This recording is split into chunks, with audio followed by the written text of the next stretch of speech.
Easter brunch at Mom's country club. White tablecloths. Mimosas glowing in the morning light. The smell of hollandaise and old money. My sister Diane stood up. She lifted her champagne glass. Her iPhone was in her other hand, showing what looked like real wire transfer confirmations. "I saved you," she announced to the table. "Your yacht club partnerships were losing money. I negotiated buyouts with all 85 members. I collected their deposits and shut everything down. Net proceeds, $4.2 million. Mom gasped. Dad actually stood up and hugged her. My brother Marcus started saying numbers out loud, already calculating his share. Diane slid a leather portfolio across the table toward me. Inside were documents that looked official. Termination agreements signed by club members, releasing their $50,000 deposits in exchange for business restructuring. Bank statements showing $4.2 million deposited into an account under my name. An account I had never seen before. "You're free now," Diane said. She touched my hand.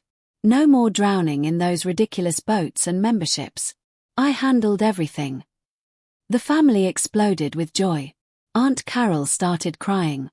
Uncle Jim ordered another bottle of Dom Perignon. They toasted Diane's business skills and my lucky escape from failing investments.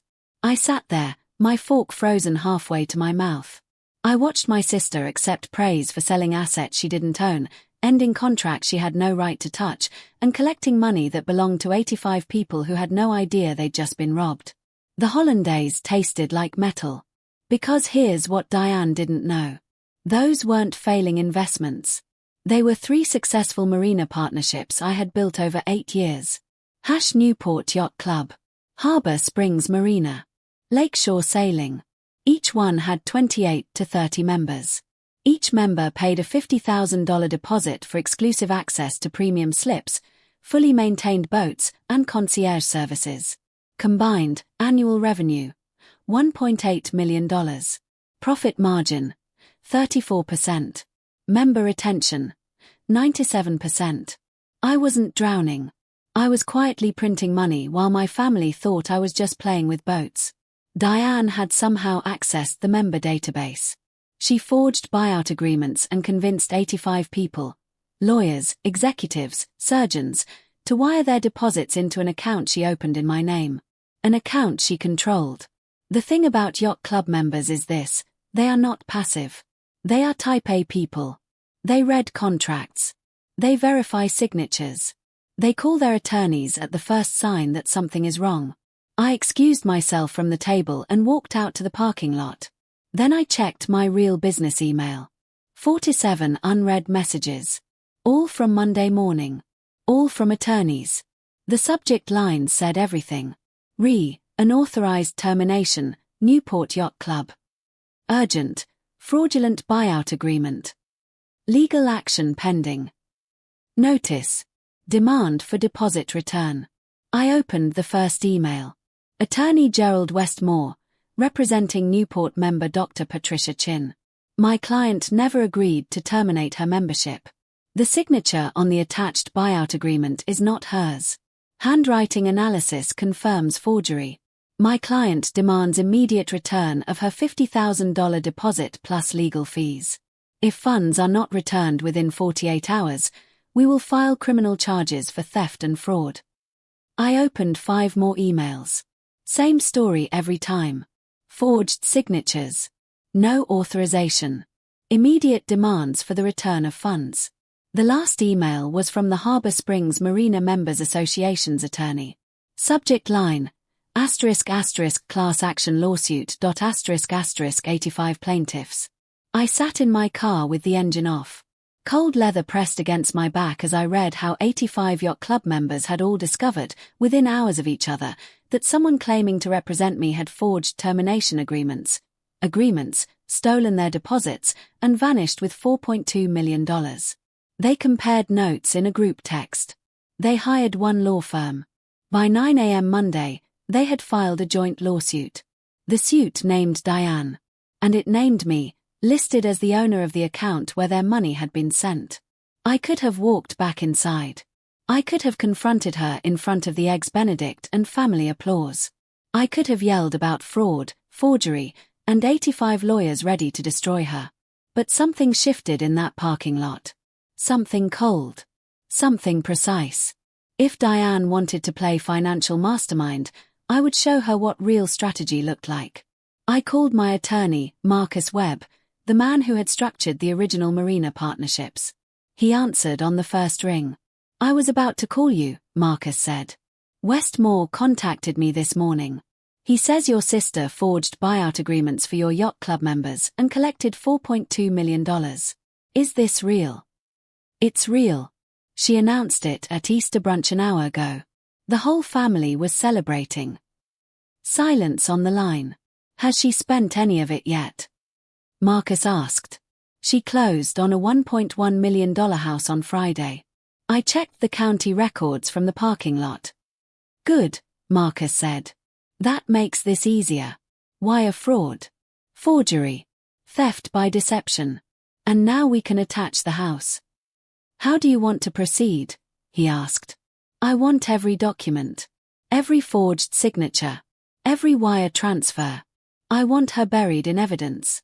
I want it undeniable." "I'll coordinate with Westmore and the class action team," Marcus said. "They want their money back, but they also want criminal prosecution. This isn't a civil mistake. This is systematic fraud. Can you come to my office tomorrow morning?" "I'll be there at 8. I drove home. Not back to brunch. Let them toast Diane's brilliance. Let them plan how to spend money that was already being clawed back by 85 furious millionaires. That afternoon, I created a spreadsheet. Not for the marina finances. Those were spotless. This one was for something else. I called it ***, the ghost ledger ***. Emotional cost accounting. ***, Easter 2024. Entry 1. ***, trust destroyed. 23 years of sisterhood. Every childhood secret shared. Every adult crisis supported. Cost. The ability to trust family at a fundamental level. Never recoverable. Market value, if it could be measured. Priceless. But in my life, it now felt like $0. Entry 2. Holidays poisoned. This was Easter. She chose Resurrection Sunday to announce theft. Every future holiday was now contaminated by the memory of her standing there, accepting praise for fraud. Cost.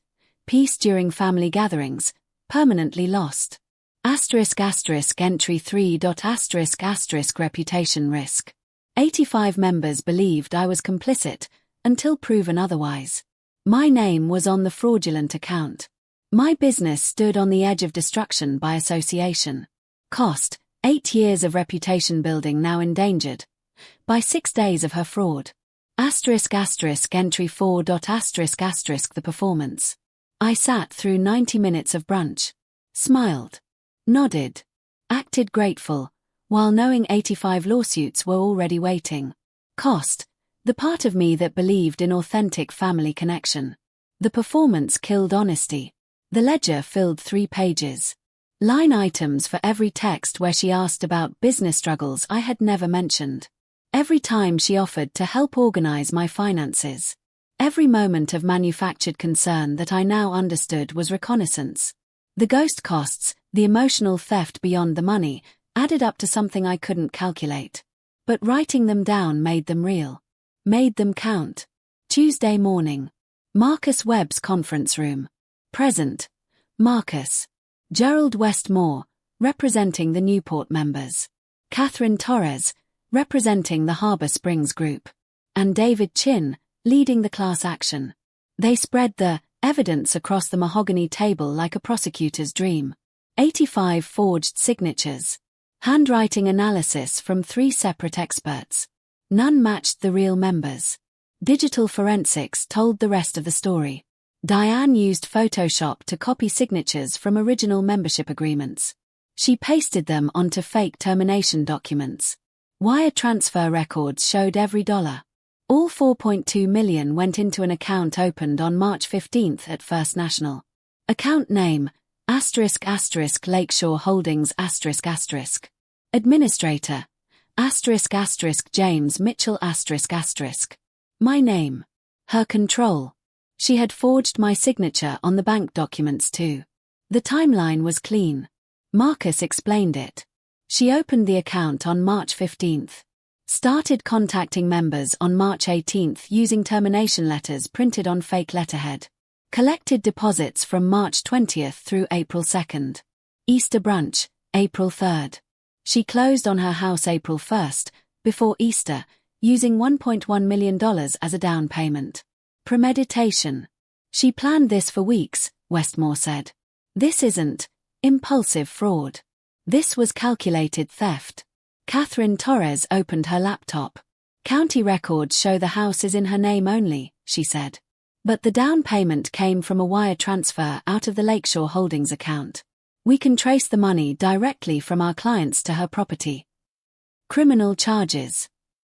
I asked. Already filed, David Chin said. Wire fraud. Forgery. Theft by deception. Identity theft for using your name. He looked at me. The federal prosecutor is interested because the wire transfers crossed state lines.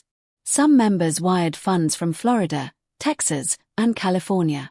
That makes this federal. He didn't soften it. She's looking at 5 to 7 years if convicted. On top of that, we're attaching the house, freezing all her accounts, and demanding full restitution. The $4.2 million, he continued, plus legal fees, plus damages for emotional distress. Marcus slid a document across the table toward me. The members want you protected, he said. They've reviewed the evidence. They know you're a victim too. But they need you to cooperate fully. Testify if it went to trial. Sign an affidavit confirming those were not my signatures and that I never authorized any terminations. I read the agreement. The Yacht Club members would pursue Diane exclusively if I provided evidence and testimony. They would publicly clear my name. They would even write letters supporting the legitimacy of the marina partnerships. In exchange, I would help bury my sister. I signed. When does she find out? I asked. This afternoon, Chin said. Federal marshals will serve the warrant at 3 p.m. Local police will assist. She'll be arrested at her new house. He paused. The prosecutor wants the visual. Her being removed from the property she bought with stolen money. I left the meeting and drove to a coffee shop. I sat by the window, watching normal people do normal things. My phone buzzed non-stop. Family group chat. Mom. Diane says you're not answering calls. Is everything okay with the buyout money? Dad said the bank called Diane with questions about the transfers. Do you know what that's about? Marcus. Your sister seems worried. What's going on? I didn't reply. Let them wonder. Let Diane feel the walls closing in without knowing exactly when they would collapse. At 3:47 p.m., Mom called. I answered. James, the police arrested Diane at her house, she said. Her voice cracked. They're saying she stole money. Forged documents. That there's a lawsuit from Yacht Club people. Is this real? It's real, Mom. But she showed us the transfers, Mom said. The termination agreements. She was helping you. She forged everything, I said. The signatures. The documents. The bank account in my name. She stole $4.2 million from 85 people and bought herself a house. None of it was real. Silence. Then, quietly, Mom asked, Did you know, at Easter? I found out at Easter, I said. I read the lawsuit emails in the parking lot while you were inside toasting her and didn't say anything. I collected evidence instead. I worked with the attorneys. I made sure every charge would hold. The federal prosecutor filed wire fraud charges this morning. Another silence. Longer this time. She's your sister, Mom finally said. She's a thief, I replied. She used my name to steal millions. She put my business at risk. She committed federal crimes. Biology doesn't protect her from consequences. Mom hung up. The family broke apart along predictable lines. Mom and Aunt Carol blamed me for not warning Diane before the arrest. Dad stayed silent, shaken by the evidence. My brother Marcus demanded I drop the charges, repay the members myself, and fix this quietly. I blocked them all. The legal process moved fast. Federal prosecutors love clean cases. 85 victims. Forged signatures. Clear wire transfers. And a defendant who had already spent more than $1 million. It was a prosecutor's dream. Diane's attorney tried to argue confusion, misunderstanding, family authority. None of it survived the documents. Tried negotiating. They offered to return the house, pay restitution, and accept probation. The yacht club members refused. They wanted prison time. They wanted a precedent that you can't steal from wealthy people and expect quiet settlements. The preliminary hearing took place in June. I testified for 40 minutes. Yes, those were my marina partnerships. No, I never authorized any terminations. No, that was not my signature on the bank documents. Yes, my sister had asked about my businesses multiple times in early March. The defense tried to suggest I was complicit. That siblings don't commit fraud without cooperation. The prosecutor presented the Easter brunch timeline. They showed I discovered the fraud the same day Diane announced it. That I contacted attorneys immediately and cooperated fully. The judge denied bail modification. Diane remained in federal custody. The trial was set for September, but Diane took a plea deal in August. 7 years in federal prison for wire fraud and identity theft. 5 years of supervised release. Full restitution. $4.2 million, plus $873,000 in legal fees and damages. The house was seized and sold at auction. The money went directly to the victims. It covered about a quarter of what she owed. Her accounts were drained. The remaining $3.1 million came from the original theft, plus everything she had saved herself. She would be making payments for decades after her release. The yacht club members sent a joint letter to marina associations, yacht clubs, and sailing organizations across the region. They explained the fraud. They cleared my name. They publicly confirmed the legitimacy of my partnerships.